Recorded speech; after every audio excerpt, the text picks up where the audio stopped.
Herkese merhaba. Kıymetli izleyenler, bugün bahçemizde yer elması var. Tabi kış ayındayız. Aralık ayını yarılamış durumdayız. Tabi bahçemizde çok bir şey yok. Ağaçlar gördüğünüz gibi kış etkisini gösterdi, sarardı. Yine şu tarafa da bakacak olursak kış kendini gösterdi. Tabi Allah bize gıda olarak yine tabi kışında bize yiyecek bir şeyler bahşetmiş. Evet, bahçemizde yer elması var. Şimdi bugün biraz yer elması sökeceğiz. İlk defa söküyoruz. Şunlar kurumuş, yani artık hasat mevsimi gelmiş de geçiyor. Bu tabi 3-4 metreyi buluyor. Birazdan belki gösteririm boyları. Çiçek açması lazım. Sarı şekilde çiçek açıyor. Tabi kurumuş ama bunlar çiçekler. Çok bir şey beklemiyorum ama gene de buradan bir sökelim. İyi sulayamadık. Bakınız küçük görünüyor. Önce bunları bir sökeceğim. Evet kıymetli izleyenler, gördüğünüz gibi gerçekten de büyümemiş. Yani çünkü çiçeklerinden anlıyorsunuz büyümediğini. Ne kadar iyi çiçek açarsa aslında çok güzel yavruları olmuş ama büyütememişiz. Tabi inşallah seneye, tabi yazın suluyoruz. Kışında Kasım ayından itibaren bunları söküp yiyoruz. Evet, maalesef çok büyümemiş kıymetli izleyenler. Bir de şu bölgeye bakalım. Tabi onlar yenir, bir şeyi yok ama fazla büyümemiş. Şura biraz canlı duruyor. Buraya bir bakalım. Evet, şurada kovamız var. Şöyle kovamıza koyalım. Kıymetli izleyenler, kabızlık için ideal bir besin. Lifli yapısı sayesinde kabızlığı önlüyor. Yani aslında ilaç tedavisinden önce bu bitkisel tedavilere bakmak lazım. Çünkü bunların yan etkisi yok. Yine içerisinde bulunan inülin sayesinde şeker hastaları için de ideal bir gıda. Bakınız. Evet. İnülin sayesinde şekeri düzenliyor. Şeker hastaları bunu yiyebilir. Şekeri kontrol altına alabilir. Bu gıdamız az sulandığı için büyümemiş. Şunlara bir alalım, yine dibe bir bakalım. Evet kıymetli izleyenler, tabi bunlar yerde kalabilir. Önümüzdeki yıla tekrar bunları dikebilirsiniz. Kabuğundan da biter, bu küçüklerden de bitebilir. Evet, şurayı bir kazmak istiyorum. Acaba daha zeminde var mı?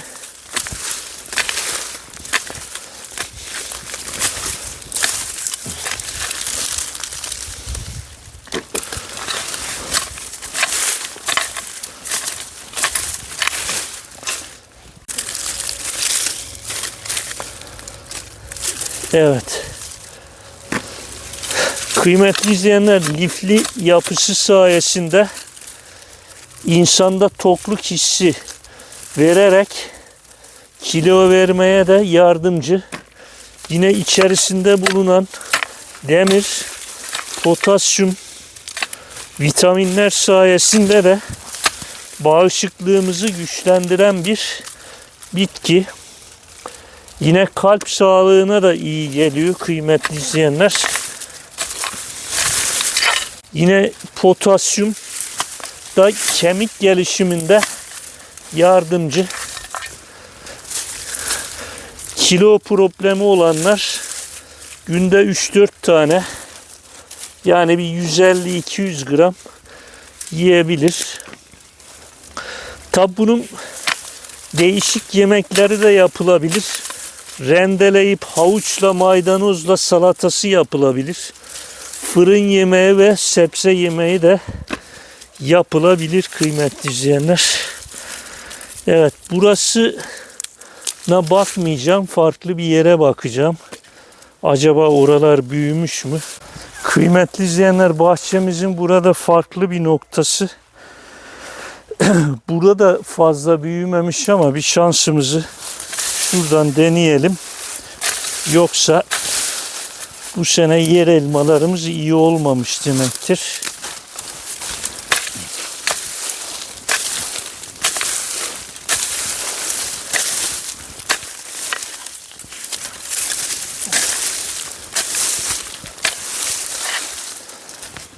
Evet, burada da fazla görünmüyor. Kıymetli izleyenler, şuraya bir bakayım.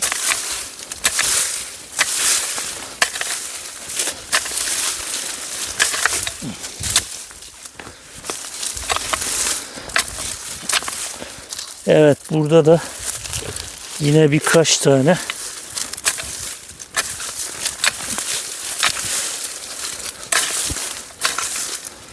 Evet, yazın iyi sulamak lazım bunları. Evet, burada da fazla yok. Bunlar da burada kalsın. Önümüzdeki yıla farklı bir yere gideceğiz şimdi. Şunun boyunu görüyorsunuz. Bakınız, bir 4 metre rahat var. Belki 4 metreden fazla. Bunun köklerinden ümitliyim. Şimdi tabi burada da güller var. Dikenleri var. Bakayım sökebilecek miyiz? Şöyle. Şu büyüğü bir sökelim. Evet.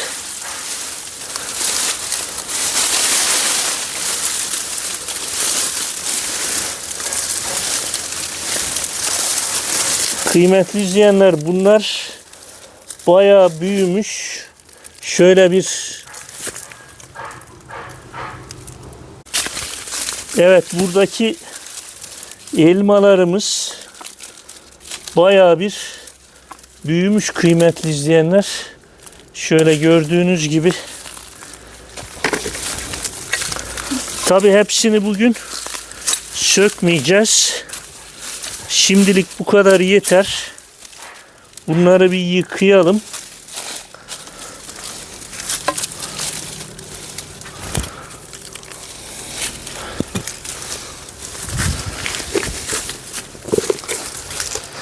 Evet, şöyle gördüğünüz gibi bunlar bayağı büyümüş. Alttakiler küçüktü. Şimdi bir tane bir yıkayalım.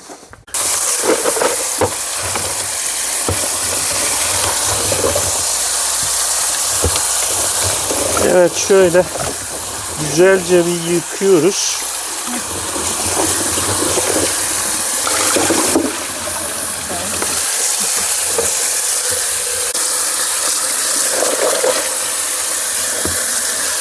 Tabi bunu iyice yıkamak gerekiyor. Şu anda tam mevsimi. Yani marketlerde de bolca görebilirsiniz. Bir tane ben soyayım, örnek olsun. Kabuklu da yiyen var ama biz genelde çiğ tüketiyoruz. Yani yemeğini de çok yapmıyoruz. Yapılıyor ama demir kansızlığa da iyi geliyor kıymetli izleyenler. Bir de şunu herhalde söylemedim, onu da söyleyeyim son olarak. Yine inülin sayesinde içerisinde bulunan bağırsaklardaki faydalı bakterileri çoğaltıyor. Bağırsak sağlığı açısından da önemli bir gıdamız. Evet, bunu bu şekilde yiyebilirsiniz. Bunun faydaları saymakla bitmez kıymetli izleyenler. Bugünlük de bu kadar. Hoşça kalın.